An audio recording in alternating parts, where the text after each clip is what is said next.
향신료에 대한 수요가 증가했습니다. 그래서 이제 동양에 향신료가 많으니까 그런 동양을 좀 더 가보고 싶어하는 호기심이 많이 생긴 거죠.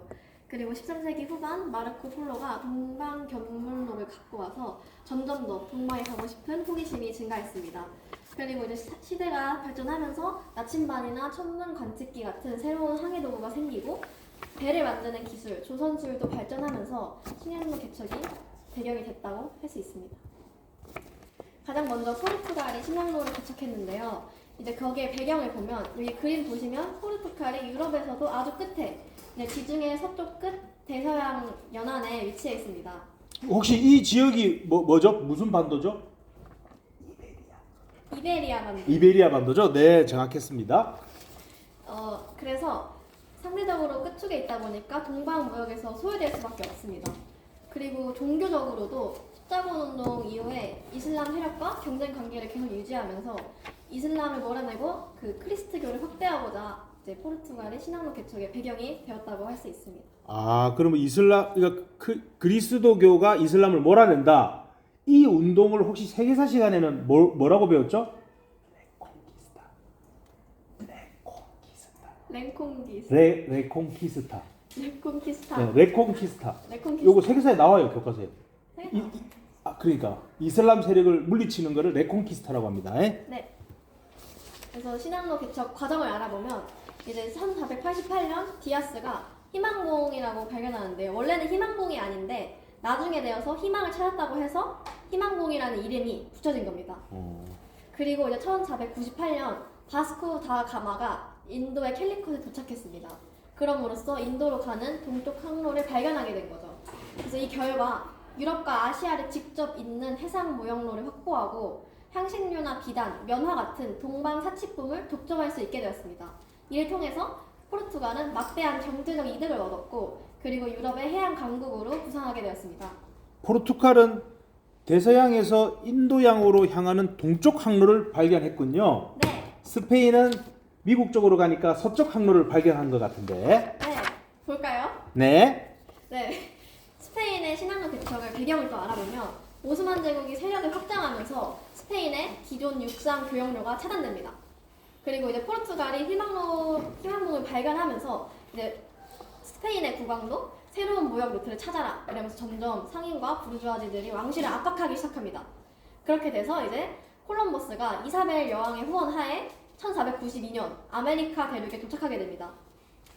이 결과 아메리카 대륙에서 대량의 은이 유입될 수 있었고 또 이를 통해서 포르투갈의 신항로를 통한 아시아의 무역망과 결합하게 됩니다.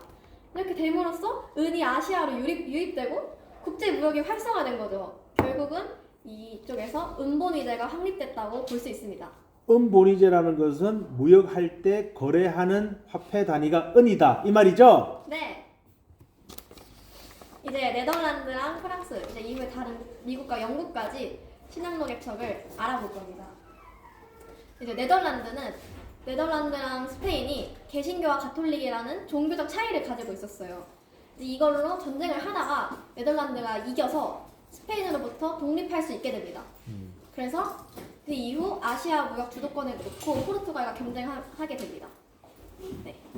그리고 프랑스는 북아메리카 식민 활동을 강화하고 1608년에 캐나다의 퀘벡을 건설합니다.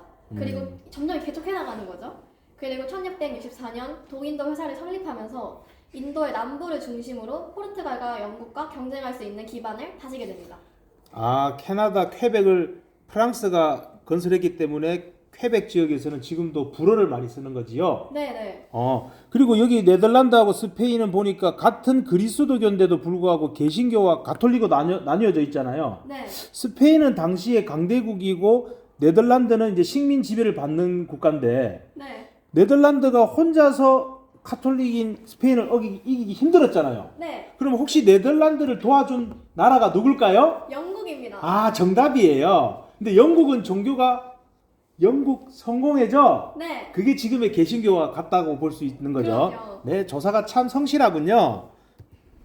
그리고 영국이 나옵니다. 이제 영국이 1600년 영국 동인도 회사를 설립합니다. 그리고 이제 18세기 프랑스와의 인도 패권 전쟁에서 승리하게 됩니다. 이게 승리하게 된 되게 굉장한 원인이 있는데요. 바로 해군력의 차이에 있습니다. 이 전쟁을 그래서 트라팔가라드 해전이라고도 부르는데요. 이를 통해서 인도 서남부를 지배할 수 있게 됩니다. 그리고 미국은 18세기 후반부터 태평양을 탐험하고 아시아 무역으로 진출합니다.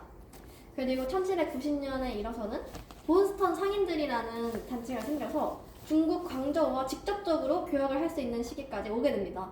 그리고 결국 19세기에는 하와이나 필리핀 등으로 점점 영향이 확대돼서 미국이 태평양 시대의 주역을 갖게 됐다고 말할 수 있습니다. 그러니까 미국은 태평양을 주름 잡는 나라가 됐고 네. 영국은 과거에 대서양과 이제 그 인도양까지 이 바다를 거머쥐게 됐으니까 결국은 바다를 지배하는 자가 세계를 지배한다 이렇게 볼 수 있죠? 그쵸? 네. 해군력이 중요하다. 그렇죠. 네. 해군력이 중요한데 혹시 오늘 우리나라에서 이재명 대통령하고 트럼프 대통령이 해군력에 관해서 뭔가 합의를 한 게 있습니다.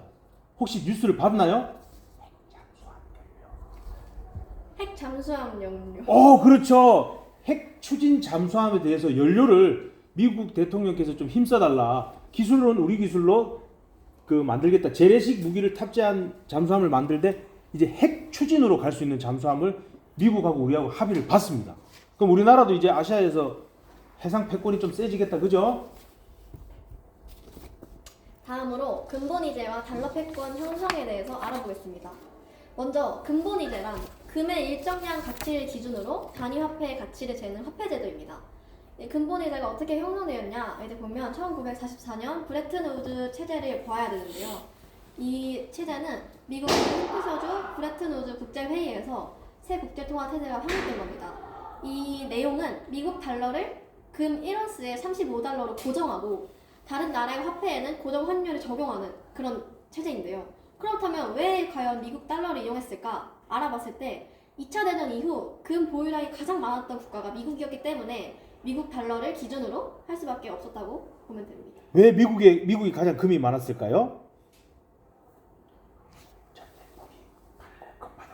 전쟁 사용해낸 무기들이 이제 미국에 많았는데 네. 그런 걸 다 팔고 돈을 받으면서 금을 받았죠. 미국이 유럽 국가에다가 전쟁 물자를 판매하고 네. 그 대가로 받은 게 금이다. 그래서 전 세계의 금의 70%가 거의 미국에 왔다. 네, 완전 미국이 다 가지고 그냥 완전. 네, 알겠습니다. 다음. 그런데 이제 근본이제도 결국은 다시 무너지게 되는데요. 이 이유는 트리핀 딜레마와 트리핀 딜레마를 보면 됩니다. 이게 트리핀이라는 사람이 주장한 딜레마인데요. 다량의 달러 공급을 위한 미국의 무역 적자가 점점 생기면서 과연 미국한테 이렇게 하는 게 맞아? 이러면서 신뢰성이 하락하고 그리고 이제 달러를 금으로 변환하고자 하는 욕구가 증가합니다. 나 그냥 금 할래. 이렇게 하면서 근데 금은 한정적입니다. 내가 만들어내는 것도 아니고 이렇게 캐는 건데 그래서 점점 딜레마가 이렇게 되는 게 달러의 금 태환을 결국 보장할 수 없다는 어려움으로 이어지면서 체제가 점점 붕괴하기 시작합니다. 여러분들 이거 트리핀이라는 사람은 미국 교수인데 그 트리핀의 딜레마라고 해가지고 화폐는 계속 발행해야 되고 금은 한정적이잖아요. 그럼 금의 가치만큼 몰래 화폐를 발행하는 것이 근본이제인데 달러를 더 많이 찍어버리면 이게 등가가 깨지죠. 등가 원칙이 깨지는 순간 근본이제는 끝인데 지금 나오는 요 파트를 제가 지금 5년째 여러분들 수행평가에 다 내고 있는데 재밌는 얘기 하나 해주면 2021학년도 수능 언어 영역 짝수형 10번부터 13번이 요게 나왔어. 그게 요거야. 내가 예전에 설명했던 거. 근본이제 그 시험 나온 게. 요 트리핀 딜레마 요게 딱 10번부터 12번 문제고 13번이 프라자 합의 내용. 프라자 합의 그 내용 문제거든요. 나중에 쉬는 시간에 네이버 들어가가지고 2021학년도 수능 기출문제 언어 영역 검색해보면 네이버에 바로 나옵니다. 이거 내가 수행평가 냈는데 그 수능에 나와가지고 그 학생 전화 왔잖아. 그래서 제가 좋아요, 저도. 다음은 닉슨 쇼크와 근본이제, 오케이. 근본이제 폐지에 대해 알아보겠습니다. 닉슨 쇼크는 1971년 8월 15일에 있었던 일인데요. 이제 닉슨이라는 사람이 달러와 금의 교환을 중단하고 수입품에 10% 관세를 부과하고 임금과 가격 그리고 임대료를 동결함으로써 이때부터 사실상 근본이제가 폐지됐다고 보면 됩니다. 그래서 이를 통해서 금융시장의 변동성과 불확실성이 확대되고 세계적 경제 혼란과 스태그플레이션을 갖고 옵니다. 맞아요. 네.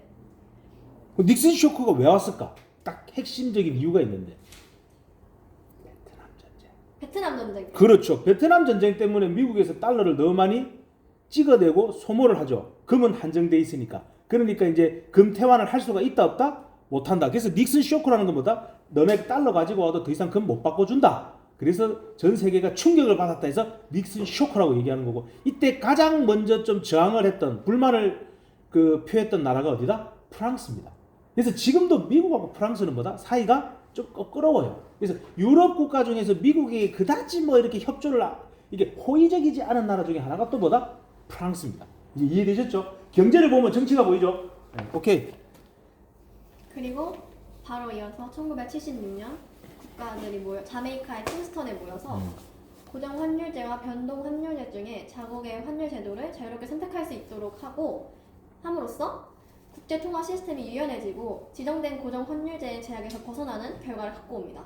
즉 이제 고정 환율제 안 쓰고 변동 환율제를 쓰겠다. 요거죠. 자, 요건 넘어가겠습니다. 네. 요거 한국의 환율제도 이거 중요합니다. 네. 1945년부터 1964년까지 우리나라는 쭉 고정 환율제를 적용해 옵니다. 그러다가 1964년 단일 변동 환율제가 적용되는데요. 그리고 또 가다가 1980년 복수통화 바스켓제가 적용되고, 이때 IMF가 터집니다. 언제? 1991년. 97년 12월이야. 97년. 잘못 얘기한 거지? 네. 네. 죄송합니다. 복수통화 바스켓제를 가다가 시장평균 환율제를 가다가 IMF가 터집니다. 네. 그래서 자유변동 환율제가 됩니다. 혹시 단일 변동 환율제랑 복수통화 바스켓제의 차이점을 설명 가능한가요? 네. 그거는 쉬는 시간 이후에 답변하시기 바랍니다. 네. 여기 있네. 네. 네. 여기서 애들 많이 울었어. 막 답변 잘 못해가지고 막. 외환보유고 한번 하시죠. 네. 1997년 우리나라의 외환 보유는 20억 불밖에 되지 않습니다. 하지만 실제로는 10억 달러도 되지 않았던 걸로 확인된다고 합니다. 그러나 지금 보시면 2024년 무려 4천억 불 가량의 외환 보유고에 4천억 불 가량이 있습니다. 그래서 IMF 당시에 우리나라의 외환 보유고가 턱없이 부족한 탓에 외환 위기 극복에 큰 타격을 얻었고, 그리고 이때부터 사람들이 외환 보유고 확대를 정말 해야겠다 이러면서 중요성이 대두되기 시작합니다. 그래서 우리나라는 계속 그걸 노력하면서 모아오다가 2018년 처음으로 4천억 달러를 돌파합니다. 이후로도 계속 유지해오고 있습니다. 그럼 우리나라가 지금 4천억 불이 조금 넘는 규모로 갖고 있는데, 네. 우리 지 생각에는 이게 충분합니까? 아니면 좀 더 부족하다고 생각합니까? 좀 부족하다고 생각합니다. 혹시 뭐 얼마쯤 갖고 있으면 좋을 것 같아요? 7천억 불이요. 7천억 불. 혹시 뭐 이유는?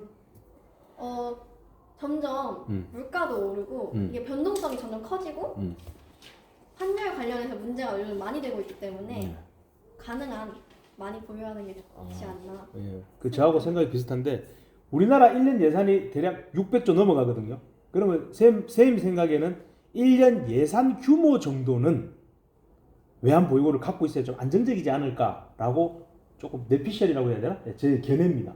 그럼 예를 들어서 600조라고 하면은 이거를 만약에 뭐 1불에 1,000원으로 편하게 계산을 하면은 대략 6천억 불입니다. 그러니까 그렇게 조금 더 필요하지 않을까. 참고로 오늘 우리 대통령하고 트럼프 대통령하고 만나가지고 또 관세도 타결하고 미국에 우리가 투자하겠다를 사인을 했는데, 규모가 얼마 규모인지 혹시 아는 학생 있습니까? 몇 억 불 이상, 몇 억 불 투자하겠다. 뉴스에 나왔어. 3,500억 불. 근데 한번 보세요. 3,500억 불을 우리가 전액 다 현금으로 투자해버리면 우리 외환 보유고가 4천억밖에 안 되는데 3,500억 다 내면 우리나라 IMF 또 온단 말이야. 그래서 우리나라에서 어떻게 했다? 2천억만 현금으로 하되 요거를 10년 나누어서 최대 1년에 200억 불 미만으로 하겠다. 굉장히 스마트하게 했어요. 요번에 이걸 내가 생각해보니까. 그 나머지 1,500불은 뭐다? 조선업 협력으로 하겠다. 지금 미국이 조선업이 많이 무너졌거든요. 그래서 미국의 군함도 우리나라 거제 조선소 와서 지금 수리를 해야 될 판이에요. 그래서 참 머리 잘 쓴 것 같아요. 자, 요 극복 과정. 그래서 우리나라가 총 빌린 게 550억 불 빌렸네요. 그 팩트가 정확하네. 요게 틀린 사람이 좀 많았어. 근데 여기 수업 시간에 제대로 들은 것 같다. 이런 거. 기억을 잘했네 보니까. 2001년 8월에 전액 상환했다고 하는데 이건 어떻게 알았어요? 검색해서 알았어요. 그럼 내가 2001학번인데. 오늘 뭐? 자, 요 마지막 프라자 합의 한번 봅시다. 네. 일본과 서독이 많이 성장하면서 강한 무역 흑자를 얻게 됩니다. 그래서 막 외환 보유고에 있는 금액이 계속 상승하게 되는데요. 반면에 이제 미국은 높은 인플레이션과 대규모 무역 적자로 힘들어하고 있었습니다. 그래서 달러 가치를 인위적으로 낮추고 일본 엔화나 다른 통화의 가치를 올리기로 합의합니다. 그래서 일본은 1985년부터 90년대 초까지 5년밖에 되지 않는 시간인데 엔화의 가치가 2배 이상 상승해버리고요. 그리고 이러면서 버블 경제가 형성되면서 토지나 주식 등 자산 가격이 폭등합니다. 그러나 버블이 붕괴되기 시작합니다. 그래서 장기 불황이 시작되는데요. 1985년에는 1달러에 240엔이 넘게 1987년 1달러에 120엔으로 변합니다. 그러니까 N 가치가 2배 올랐다. 네. 이 말이죠. 오케이. 그러면 수출이 잘 안 되겠네요. 일본 네. 입장에서는. 일본 물건 가격이 비싸지니까. 네, 맞아요. 그게 미국이 노린 거죠? 네. 네. 그래서 우리나라가 장기 불황이 없는 이유를 일본과 비교해 가면서 설명해 보겠습니다. 우리나라는 90년대 말 전자정부를 도입합니다. 이럼으로써 인프라가 확장되고 IMF를 한 번 겪으니까 국가 경제 체제를 완전 국민들에게 공개하고 투명하게 운영해야겠다, 똑바로 운영해야겠다라는 생각이 바로 잡히면서 투명한 경제 체제가 운영될 수 있습니다. 그리고 우리나라의 기술이 발전하면서 메모리나 반도체 분야의 경쟁력을 확보했기 때문에 우리나라가 수출 중심의 경제를 할 수 있었습니다. 그러나 일본은 보면 자산 버블이 붕괴합니다. 그러면서 부동산 주식 등의 가격이 완전 떨어지고 그리고 산업 구조가 계속 변화하는데 일본 하면 떠오르는 이미지가 아날로그잖아요. 네. 결국 일본은 대응하지 못한 겁니다. 거기에. 그러면서 일본은 당연히 점점 수입이 감소할 수밖에 없고 경제가 성장하지 못합니다. 그래서 이걸 보여주는 게 1인당 GDP인 GNI인데요. 근데 한국은 2016년 처음으로 3만 달러를 돌파하고 계속해서 성장하는 모습을 보여주고 있습니다. 하지만 일본은 1991년 높이 있었지만 계속해서 꾸준한 하락세를 보이고 있습니다. 그럼으로써 2024년 한국이 결국 일본의 GNI를 추월하게 됩니다. 지금 기준으로 보면 한국이 대략 38,000불이에요. 1인당. 일본이 약 33,000에서 34,000불이에요. 이걸 1달러에 1,000원으로 쉽게 계산을 하면 예를 들어서 지인의 한 가정의 연소득이 3,800만 원. 저기 다나카라는 사람의 한 가정은 3,300~400만 원. 그럼 지인애가 한 400만 원 정도 더 많이 번다는 거예요. 그러니까 더 잘 산다는 얘기입니다. 그래서 일본이 우리보다 인구가 지금 2배가 넘잖아요. 그래서 전체적인 토탈 GDP로 봤을 때는 일본이 크지만 실제 국민들이 잘 사냐 못 사냐 이런 걸로 봤을 때는 우리가 이미 잘 사는 것을 넘어섰다. 그에 따라서 또 희한한 현상이 하나 일어나죠. 사회 현상이. 뭐가 있을까요? 한국 남성과 일본 여성의 국제 결혼율이 1등입니다. 지금 1등입니다. 그 어느 나라보다도 일본 여성과 결혼하는 혼인율이 작년에 확 늘어가지고 옛날에는 우리 국제 결혼하면 보통 동남아에서 많이 결혼했잖아요. 지금 일본이 최고입니다. 신기하죠? 그러면 일본 여성들도 바보가 아니잖아. 한국 사람을 어떻게 생각한다? 자기네보다 못 산다라고 생각할까? 아니면 자기네보다 좀 오히려 낫다라고 생각할까? 그게 벌써 글로벌에서 보는 시각이라는 거예요. 자, 고생 많았습니다.